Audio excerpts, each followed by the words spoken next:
மண்ணை வாரி போட்டா கொடுத்தீங்க? எப்படி வேணா கொடுக்கறது, தட்டுல தான் கொடுக்குறோம். பார்த்தா தங்க தட்டுல கொடுத்தா கூட உணவுல ஒரு கல்லு கூட இருக்கக்கூடாது. நீங்க பேசக்கூடிய வார்த்தைகள் ஆண்டவருக்குரிய வார்த்தைகள் இருந்தால் மட்டும்தான் அது பிறருக்கு ஆறுதலை தரும், அமைதியை தரும். யோவான் 14:18 படிக்கிற பொழுது, நான் உங்களை திக்கற்றவர்களாக விட மாட்டேன், உங்களிடம் திரும்பி வருவேன்.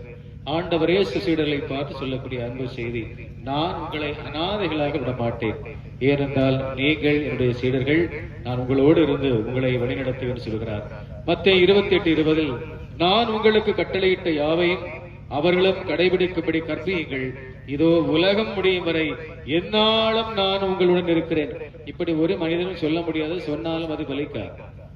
உலகம் முடியக்கூடிய நாள் வரை நான் உன்னோடு இருக்கிறேன் என்று சொல்லக்கூடியவர் ஆண்டவர் இயேசு. ஆனால் அதை நாம் ஏற்றுக்கொள்வதில்லை.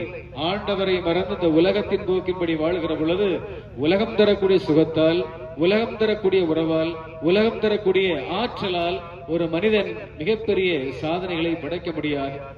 குறிப்பாக சோதனைகளை வெல்ல முடியாது. சோதனைகளை வெல்ல வேண்டும் என்று சொன்னால் இறைவனுடைய ஆற்றல் வேண்டும். அந்த ஆற்றல் எப்படி கிடைக்கும் என்று சொன்னால், ஒரு தனி மனிதன் ஆண்டவரை பார்த்து ஜெபிக்க கற்றுத் தெரிய வேண்டும். வேளாங்கண்ணிக்கு செல்லக்கூடிய இந்து மத சகோதரர்களுக்கு அருள் நிறைந்த பெரிய ஜெபம் தெரியாது, விண்ணில் இருக்கிற எங்கள் தந்தையை தெரியாது, 10 கட்டளைகள் தெரியாது. அப்படி என்றால் அவர்களுக்கு புதுமை கிடைக்காது என்று கிடைக்கும். நான் அங்கிருந்து பணியாற்றிய பொழுது ஒரு மனிதன் எடுத்து சொன்னார், ஃபாதர், எனக்கு இதெல்லாம் தெரியாது, ஆனால் ஒன்று மட்டும் தெரியும், இந்த தாயை அம்மா என்று அழைக்கிற பொழுது என்னுடைய அழுகைக்கு அவர் ஒரு ஆறுதலை தருவார், என் கண்ணீரை துடைப்பார். நான் அனாதையாக இல்லை, அடைக்கலம் தேடி வந்திருக்கிற இந்த ஆரோக்கிய அன்னை என் வீட்டில் உள்ள எல்லா குறைகளையும் நிவர்த்தி செய்து நல்லதை செய்திருக்கிறார். என்னுடைய மகளுக்கு நல்ல திருமணத்தை நடத்தி வைத்திருக்கிறார். என்னுடைய மனைவிக்கு நல்ல ஆரோக்கியத்தை கொடுத்திருக்கிறார். நான் ஒரு நாளும் எதையும் கேட்டதில்லை. ஆனால் நம்பிக்கையோடு தூய உள்ளத்தோடு வந்து, தாயே என் மீது இறங்கும் என்று கேட்ட நேரத்தில் எல்லாம் குறைவுபடாமல் நல்லதை செய்த தாய் எனக்கு நல்லதையே செய்தாள். ஆனால் கிறிஸ்தவர்களாகிய நாம் அப்படி செய்வது கிடையாது. மாலை அணிந்து செல்கிறோம், ஆனால் உண்மையிலேயே ஜெபம் செய்கிறோமா? பாவத்தை உள்ளுக்குள் வைத்து விட்டு பரிசுத்தமாக இருக்க வேண்டும் நினைக்கும், இருக்க முடியாது. திருப்பலி வேண்டாம், நற்கருணை வேண்டாம், அண்டாட்டு வேண்டாம், ஜெபமாலை வேண்டாம், இறை வார்த்தைகளை படிக்க வேண்டாம், கேட்க வேண்டாம், தியானிக்க வேண்டாம். இவள் இல்லாத பொழுது ஒரு நாள் நமக்கு நன்மைகள் நடக்காது. மண்ணில் ஈரம் இருந்தால் மட்டும்தான் எந்த விதையும் முளைக்கும் என்பதை நன்றாக புரிந்து கொள்ள வேண்டும். மண்ணில் ஈரம் இல்லாத நேரத்தில் எந்த விதையை போட்டால் அது முளைக்காது. ஆனால் மழை பெய்தால் எல்லா மண்ணும் நனையும். அமெரிக்காவில் இருக்கிற மண்ணும் நனையும், கொம்மையாப்பட்டில் இருக்கிற நனையும், அந்நிய மக்களுடைய மண்ணும் நனையும். ஆனால் மழை இல்லாமல் என்ன செய்யாது?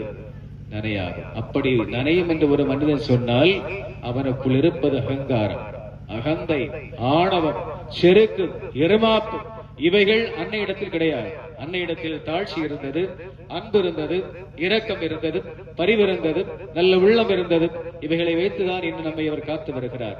அகந்தை கொண்டோ, இருமாப்பு கொண்டோ, உலக பற்று கொண்டோ, செருக்கு கொண்டோ, தான் நல்லவன், தான் பெரியவன் என்று சொல்லிக் கொண்டோ இந்த அன்னையானவள் நம்மை ஒரு நாளும் வழிநடத்தவில்லை, வழிநடத்த முடியாது. ஆண்டவர் நம்மை கைவிடவில்லை என்ற ஆழ்ந்த நம்பிக்கை இருக்கிறது என்று சொன்னால் அது அன்னையுடைய ஜெபம் நமக்கு இருக்கிறது. எபிரேயர் 13:5, பொருளாசியை விலைக்கு வாழுங்கள், உள்ளதே போதும் என்றிருங்கள், ஏனெனில் நான் ஒருபோதும் உங்களை கைவிட மாட்டேன், உங்களை விட்டு விலகவும் மாட்டேன் என்று கடவுளை கூறியிருக்கிறார்.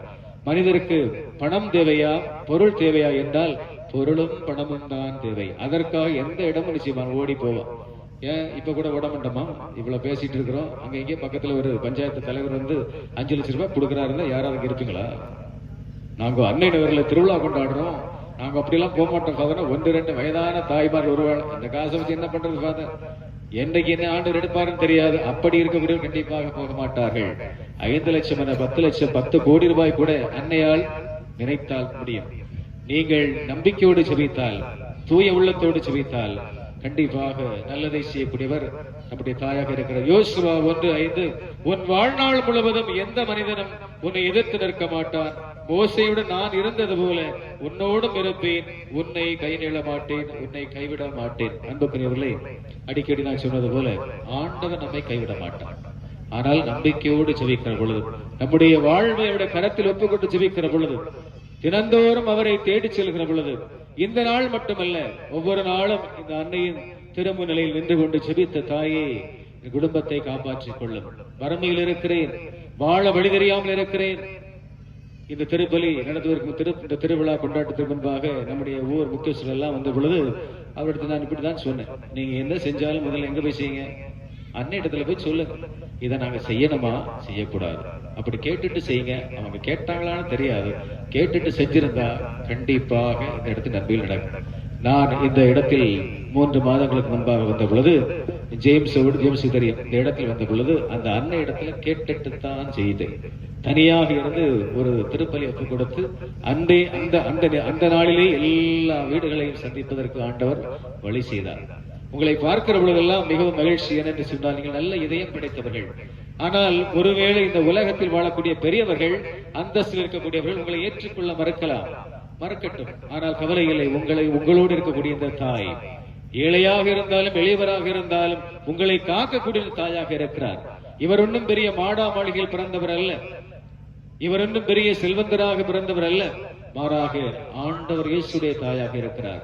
அவர் எப்பொழுது நமக்கு உதவியாக இருப்பார். இந்த மண்ணை விட்டு நாம் செல்லக்கூடிய நேரத்தில் பாவியாக இருக்கக்கூடிய ஒவ்வொரு மனிதனுக்காக அவர் ஜெபித்துக் கொண்டிருக்கிறார். அன்புக்குரியவர்களே, என்னுடைய தனிப்பட்ட வாழ்க்கையை நான் எண்ணி பார்க்கிற பொழுது உங்களுடைய உதவி எல்லாம் எனக்கு ஒரு பொழுதுமே கை கொடுத்தது கிடையாது. என் சபையுடைய தலைவர்கள், சபையில் இருக்கக்கூடிய குருக்கள், இதில் பங்கு மக்கள், பங்குறை மக்கள், என் குடும்பத்தார், என் நண்பர்கள், உறவினர்கள், இவர்கள் எல்லோரும் இருக்கத்தான் செய்தார்கள். ஆனால் கஷ்டங்கள் வருகிற பொழுது, அவமானங்கள் வருகிற பொழுது, தனிமை ஏற்படுகிற பொழுது, பாவத்தில் விழக்கூடிய நேரத்தில் எல்லாம் யார் என்னை காப்பாற்றினார் என்று சொன்னால் இந்த தாய் தான் என்னை காப்பாற்றி இருக்கிறார். இன்றும் அவரை நம்பிதான் வாழ்ந்து கொண்டிருக்கிறோம். ஆண்டவர் இயேசுடைய அன்பிலிருந்து நாம் பிரிந்து செல்லவே கூடாது. பல நேரத்தில் எங்கள் வாழ்க்கையில் வரக்கூடிய சோதனை எதுவென்று சொன்னால் ஆண்டவரோடு இருக்கக்கூடிய அன்பிலிருந்து விலகி செல்வதற்குத்தான் பல்வேறு விதமான சோதனைகள் வருகிறது. அதுதான் உங்களுக்கு வந்திருக்கு. இன்னைக்கு ஜெபமாலை செய்தா அதெல்லாம் பரவாயில்ல, ஈஸியா எடுத்துக்கிறீங்க. ஆனா அது செய்யாத நேரத்துல கண்டிப்பாக உங்கள் வாழ்க்கையில் பரிசுத்தம் கிடைக்காது. கோபம் குறையவே செய்யாது, பயம் விலகவே செய்யாது, வெறுப்பு போகவே செய்யாது, மன்னிக்கக்கூடிய மனசு இருக்கவே செய்யாது. எவ்வளவு கிடைத்தாலும் ஒரு ஆறுதலும் அமைதியும் கிடைக்கவே கிடைக்காது. ஆனால் எப்பொழுது கிடைக்கும் என்றால் கண்களை மூடி